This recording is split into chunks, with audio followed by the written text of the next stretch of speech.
Try to keep it brief. I've got 10 points again, so you know my rule about 10 points. I got 2 minutes, and so we'll be moving along. I want to spend some time talking about strong congregation, what it takes to have a strong congregation this afternoon. And so I believe every member wants to be a strong congregation. I mean, everybody wants us to be a strong church. Everybody wants that. But that doesn't happen by chance or accident. You know, you don't just stumble around and, oh, we're strong. That doesn't happen by accident. I mean, that takes work. And so that's what we want to talk about a little bit this afternoon. Strong congregations were mentioned in the New Testament, but none were perfect. You realize that? In the New Testament, there were strong churches mentioned. They did a lot of good things, but there was no perfect churches. So we're not going to be perfect. We're imperfect people, but we continue to try to be the best that we can be, to be strong. Got a few examples up here. Maybe you can read that if it's not too small.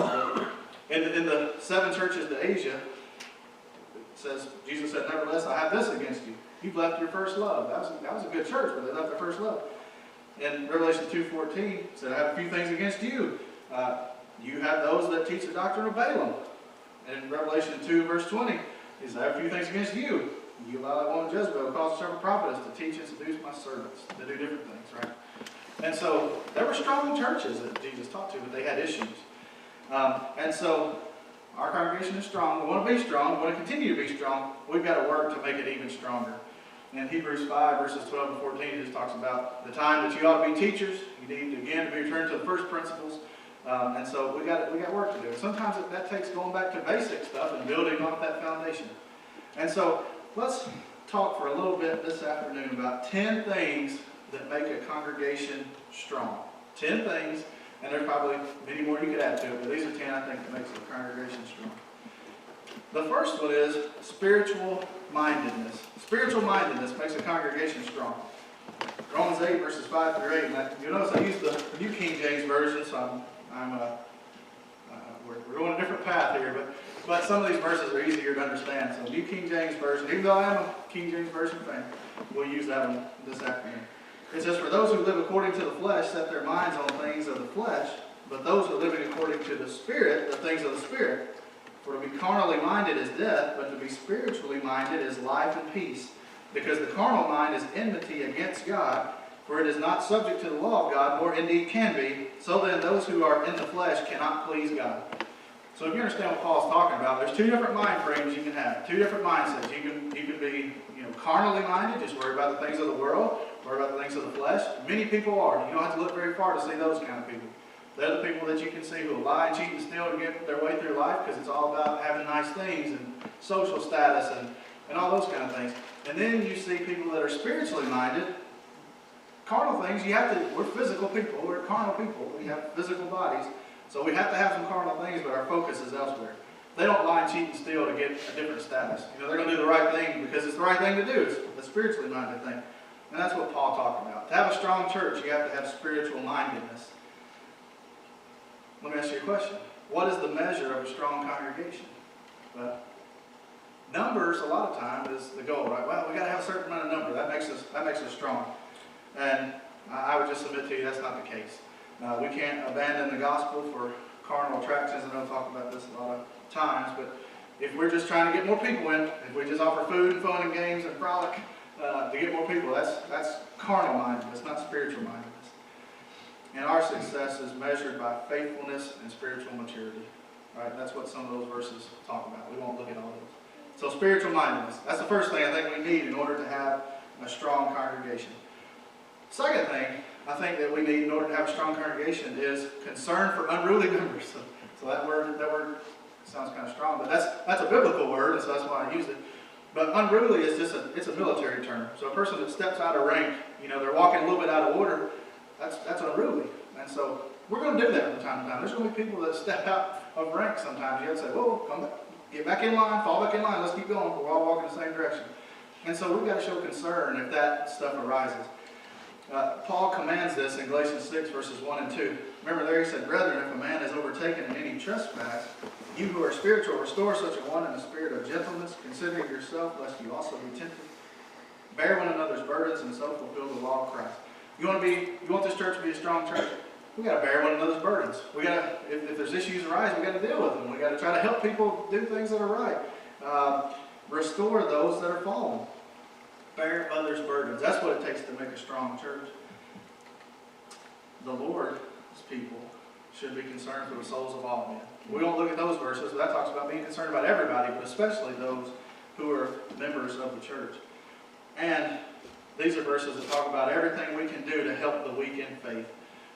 James 5:19-20 talks about he who restores a soul shall hide a multitude of sins. These are different verses that talk about that. And so if you want to be a strong church, you have to be made up of strong, caring individuals that want to have concern for its members. All right, number 3. A strong church has to have folks that are involved in the work. If you want to have a strong church, there's got to be involvement in the work. Right? Notice what Paul wrote in Ephesians 4, verses 11 and 12. He said, he himself gave some to be apostles, some prophets, some evangelists, some pastors and teachers, for the equipping of the saints, for the work of the ministry, for the edifying of the body of Christ. There's different roles. That's what Paul said. There's different roles, but there's not one role that's more important than the other. I think sometimes we think, well, that's an important role. My role down here isn't that important. I don't really do much. It's not that important. But that's not the case. Each role is important, and we have to fulfill our role in order to have a strong group. Going on in verses 15 and 16, he says, but speaking the truth in love may grow up in all things into him who is the head, Christ, from whom the whole body joined and knit together by what every joint supplies, according to the effective working by which every part does its share, causes growth of the body for the edifying of itself in love. We all have a part to play. All right, and so here I put the religious world has a topsy-turvy attitude due to the clergy-laity concept. You understand what that means, right? So clergy are like the leaders, right? That'd be like the pastor or the preacher, or the leader, and everybody else is just lay people with a lady. And so the leaders are just over everything, and then the laity, we just show up and the leaders lead, and we don't really do anything. And that's not a biblical concept. I mentioned this morning, but 1 Peter 2, verses 9 and 11 talks about how all Christians today are priests. Everybody's got work to do. There's no, well, you're up here on this level and I'm down here on this. We're all on the same, we're all supposed to be working. We're all supposed to be involved. And so I can't sit back and say, I'm going to let everybody else be involved. I'm going to let everybody else work, and then I'll just kind of show up. No, that can't work. If we want to be a strong group, then everybody has to be involved in the work.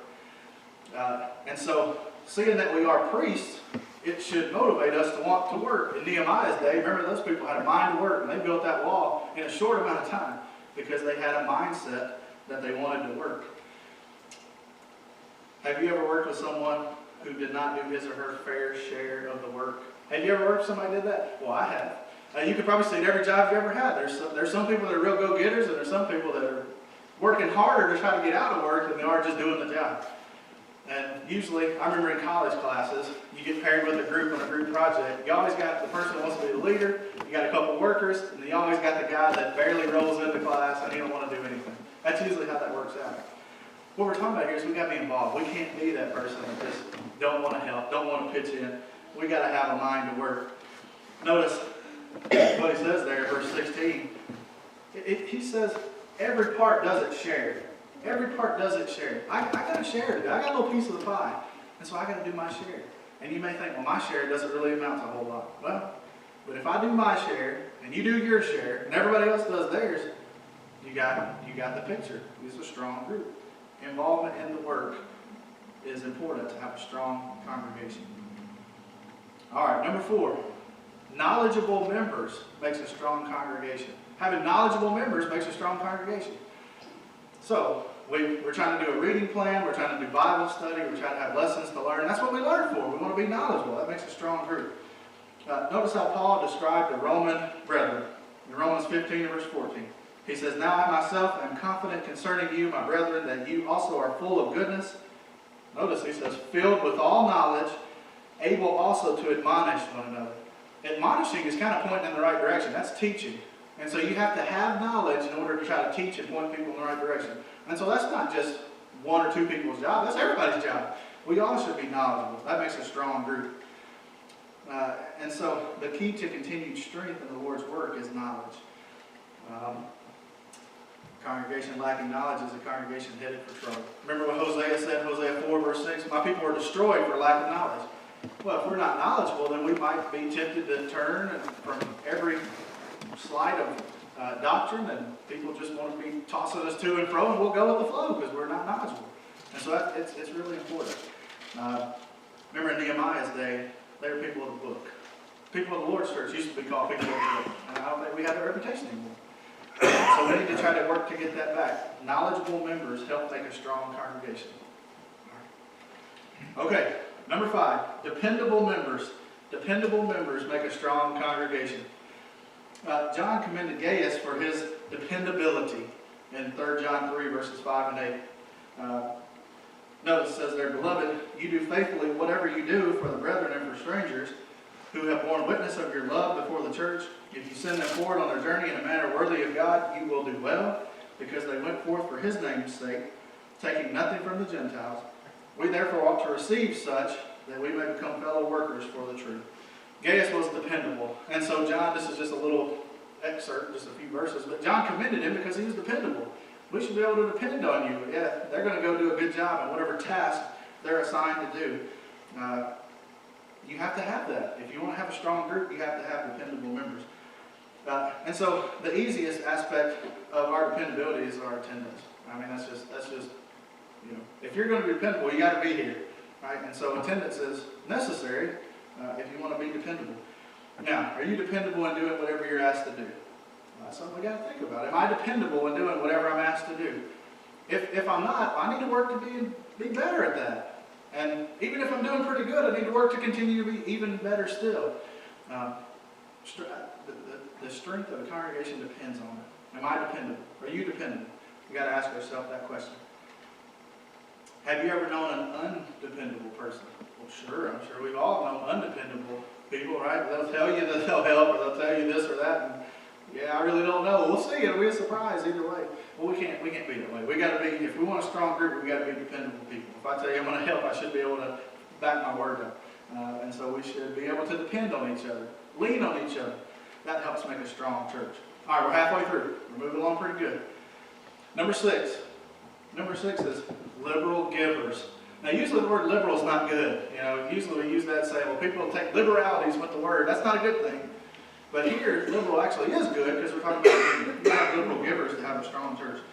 The churches of Macedonia had many liberal givers. Remember in 2 Corinthians 8, verse 2, it says that in great trial of affliction, the abundance of their joy and their deep poverty abounded in the riches of their liberality.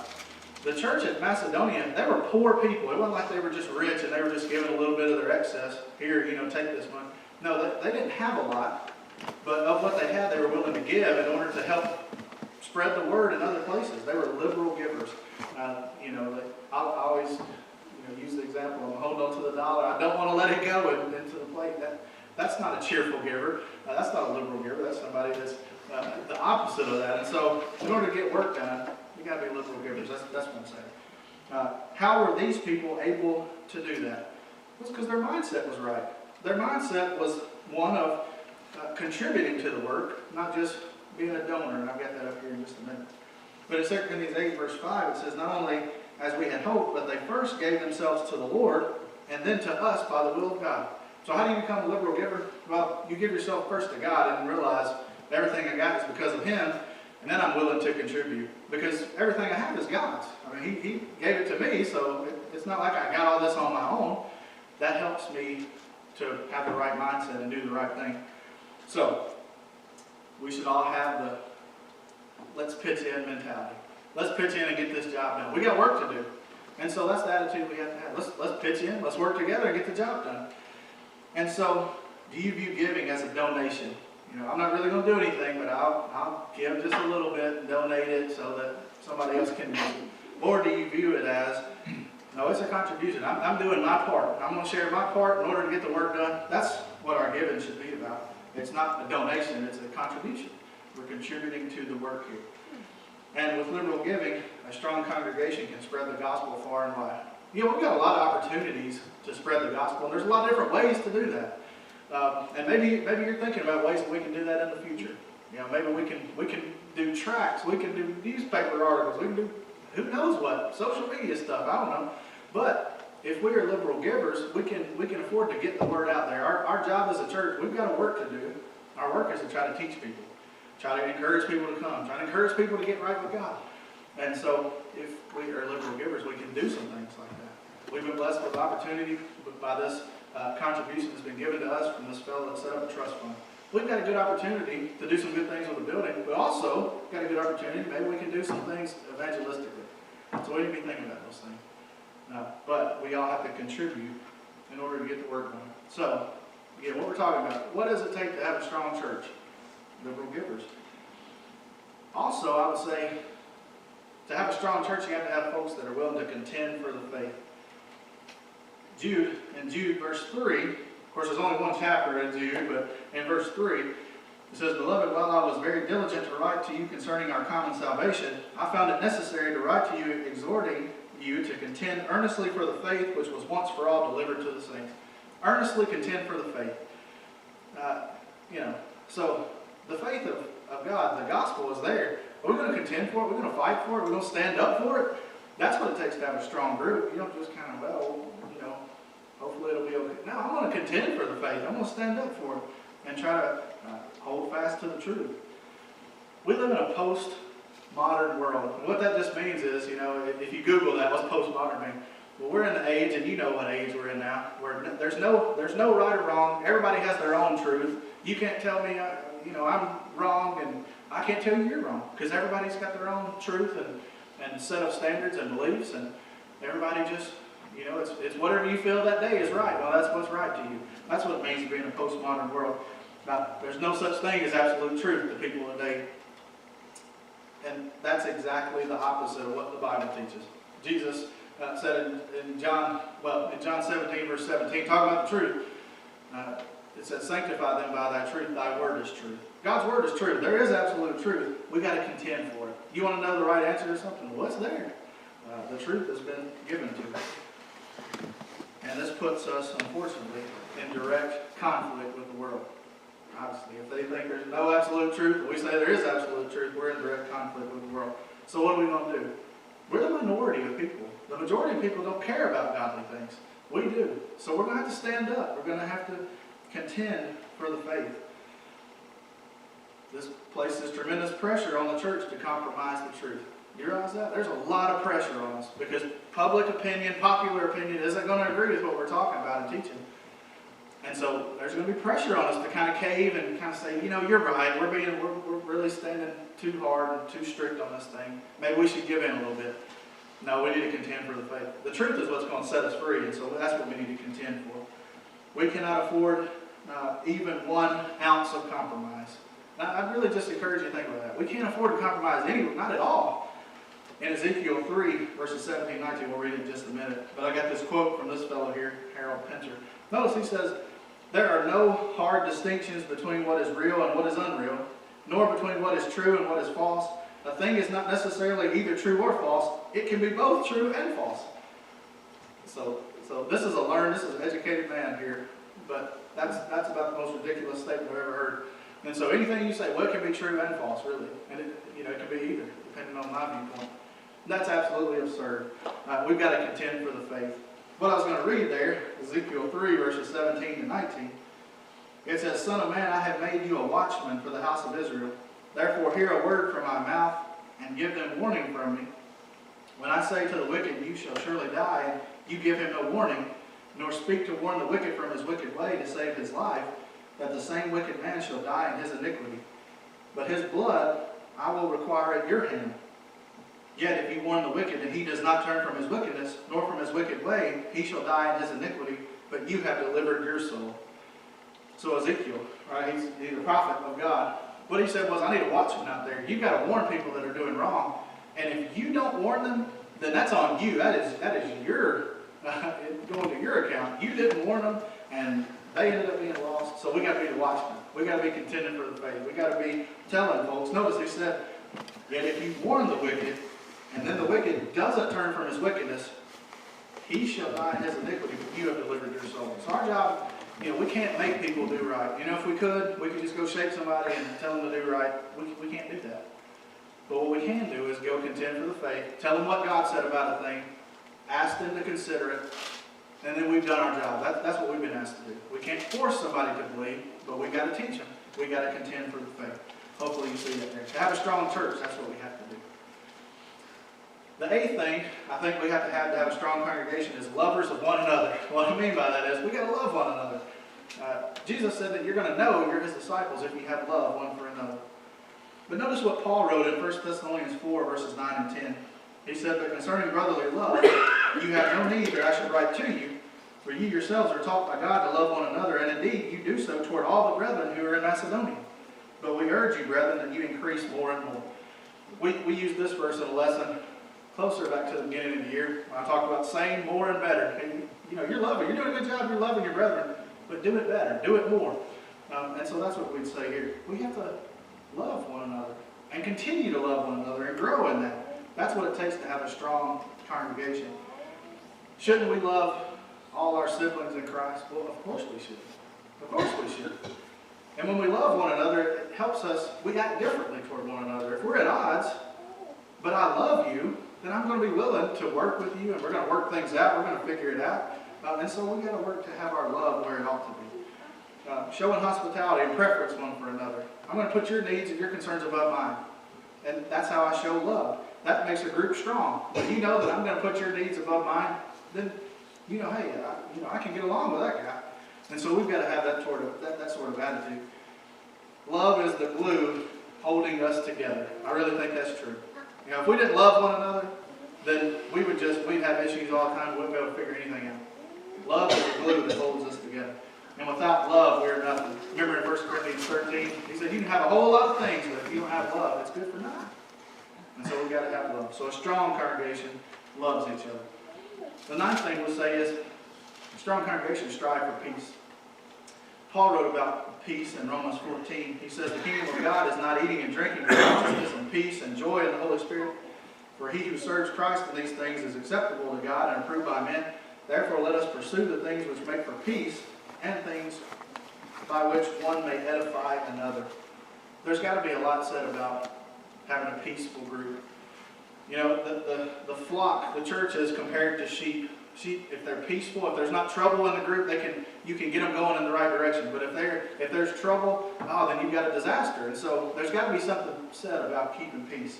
And Paul wrote about that. The kingdom of God is righteousness and peace and joy. The Lord talked about peacemakers, people that want to settle issues to keep peace. Not somebody stirring the pot, not somebody trying to bring up issues, but those that keep peace. That's a good thing. We've got to have those to have a strong congregation. Do you like living in a constant state of turmoil? Most people don't. Now, there are some people that I don't know if, their minds work that way. They like to be in turmoil. They just like to have trouble, and they like to stir the pot. But the majority of people don't want to be in turmoil. We like to have peace. Things are a lot better. It's enjoyable. It's good to work with people that you're in peace with. And so here in the church, it's good to work together with those if we're in a peaceful state. We need to strive for that. Such attitudes are not holy. They are not from God, those that want to cause strife and division. James 3, verses 17 and 18 says, but the wisdom that is from above is first pure, then peaceable, gentle, willing to yield, full of mercy and good fruits, without partiality and without hypocrisy. Now the fruit of righteousness is sown in peace by those who make peace. And those couple verses right there, that's a whole lot to consider. We could probably just talk an hour about those two verses. But just consider that. A person that's peaceable, gentle, willing to yield, full of mercy, without partiality and hypocrisy. Man, that if we all had that attitude, we'd be in really good shape with them. And so that's what we're striving for peace. That would help make a strong congregation. A congregation at peace can achieve great things. All right, 10th thing, build up others. To have a strong congregation, we got to have people that are willing to build up others, build other people up. Paul wrote about this in 1 Corinthians 14 and verse 12. He said, even so you, since you are zealous for spiritual gifts, let it be for the edification of the church that you seek to excel. So Paul talked about edifying people, building them up. If you're zealous for spiritual gifts, if you've got a lot of zeal, build people up. That's what will help the group be strong. In verse 26, he says, how is it then, brethren, whenever you come together, each of you has a song, has a teaching, has a tongue, has a revelation, has an interpretation. let all things be done for edification. So we got to say, this was in a time of miraculous spiritual gifts, right? And so there was people that were able to speak in tongues, and there's people that were able to do different things, reveal things. We don't have those type of gifts today, but we do have different abilities and different gifts and different things we can contribute to the work here. And so the point that we're making out of this is that Paul said, let everything that you do be done for edification.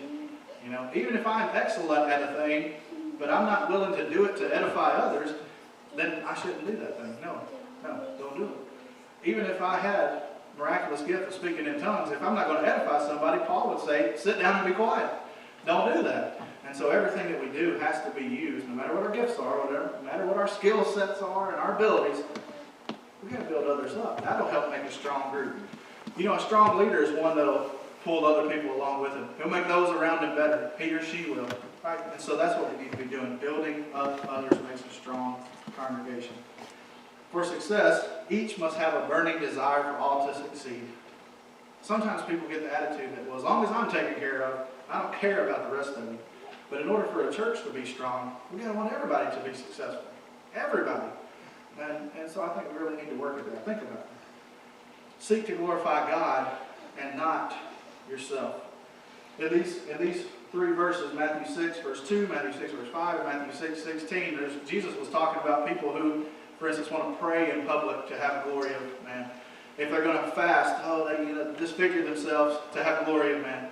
And so my point is, glorify God, not just yourself. It's about the group. It's not about me. And if I'm working to build others up, then we'll have a strong group. Go the extra mile to edify others. Do more than you think at first you should do. Go the extra mile. If you start seeing folks going the extra mile to help you out, going the extra mile to encourage you, that means a lot. You'll never forget that. And so that'll encourage you the next time. You've heard this pay it forward stuff, where people pay things forward. When you do that, regardless of even if you're in a bad attitude or bad mood that day, you think, man, somebody went out of their way to do good for me. That causes me to want to go out of my way to help somebody else out. And that's what I'm saying here. If somebody goes out of their way to help you, then you think, you know what? I should go out of my way to help somebody else. And that'll help the group get closer. That'll help the congregation be strong. Harry Truman said, it is amazing what you can accomplish if you do not care who gets the credit. And I think that's true. I think that's not a biblical statement, but I think it's a true statement. If I'm not so much worried about, look what I've done, and I've done this, and I've really accomplished a lot, if I'm not worried about that so much as look what the group here has done, then we'll have a strong congregation. Arnold Glasgow said, a good leader takes a little more than his share of the blame and a little less than his share of the credit. I think that's true too. A good leader will take more of the blame on himself. But when things are going good, they're not going to jump to the front and say, well, I did that. That's me. I just want you to know I did that. No, a good leader will give credit where credit's due. Everybody works together. And so a strong congregation, 10 things I think for a strong congregation. So, we can be strong if we accept and obey these 10 things. We can be strong. But wishing won't get it done. I wish we were stronger. I wish we had a stronger. No, we got work to do. And so we've got to accept those that we have to work and we have to do it. We can be strong if everyone sets themselves to the task. Hopefully you agree. So, can we be a stronger congregation? Yeah, we can. But the answer depends on you and me. The answer depends on you and me. Can we be strong? Yes, we can. What are you going to say about it, though? What are you going to do about it to get us strong? What am I going to do about it? And I guess, by the way, we should say that even if we've been strong for a long, long time, we got to be working to get strong and stay strong going forward. So there's work to be done, is what I'm saying. All right, 10 things to make a stronger congregation. Hopefully you've got something out of that. I'm not sure how I did on the time limit, but hopefully we didn't go over. All right. Well, we didn't talk much about becoming a Christian, but if you need to do that, we've got the opportunity to do that today. We'd be more than willing and more than happy to help you out to become a Christian today. If you need to obey the gospel, or if you need to have the prayers of the church, we'll help you out in that regard. So come forward if you have a need. While we stand and while we sing.